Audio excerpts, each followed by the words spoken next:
Ilang araw na lang mga kaibigan ay Pasko na naman. Nandito na naman tayo sa panahon ng taon kung saan ipinagdiriwang ng ilan sa atin ang kapanganakan ni Jesus na kinikilala bilang tagapagligtas ng ating mundo. Kasabay nito ang iba't ibang kwentong buwabalot sa araw ng Kapaskuhan. Kabilang na dyan ang isang fictional character o nilalang na pinaniniwalaan nating namimigay ng regalo tuwing Pasko.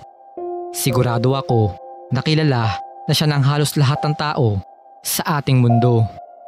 At siya ay walang iba kundi si Santa.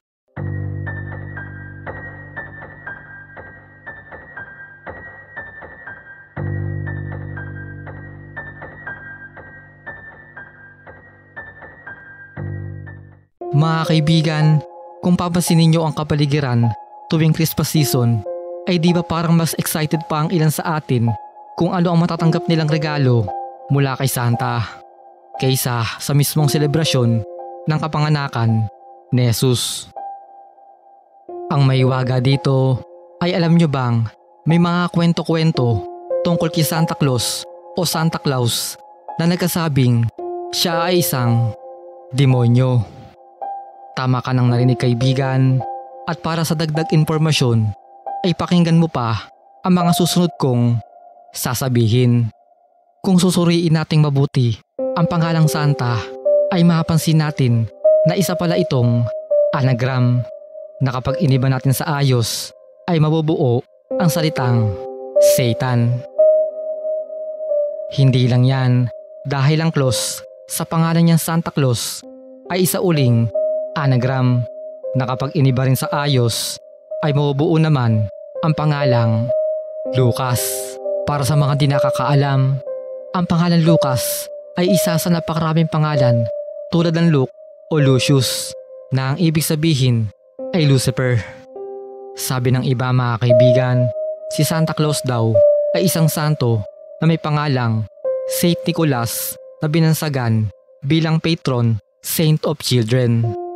Sa aking pagkasaliksik ay nakita ko ang larawan na to kung saan makikita natin si Saint Nicholas na may kasamang 3 batang lalaki. Napag-alaman ko na ang 3 batang ito pala ay mga anak ng isang Asian Roman god na si Saturn at tinawag silang Saturnalia. Ngayon, alam niyo ba na ang Saturnalia ay isang piyesta sa Asian Rome noon na ipinagdiriwang tuwing December 17, kung saan sila ay umiinom ng alak, nagbibigayan ng regalo, naghahanda ng masasarap na pagkain na pagkasaluhan ng kanilang pamilya at mga kaibigan na kung titingnan ay halos walang pinagkaiba sa tinatawag nating Pasko.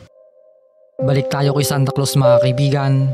Hindi ba ay meron siyang katuwang na 6 na duwende na ayon sa mga kwento ay ang siyang tumutulong sa kanya na maganda at magbigay ng regalo sa mga bata.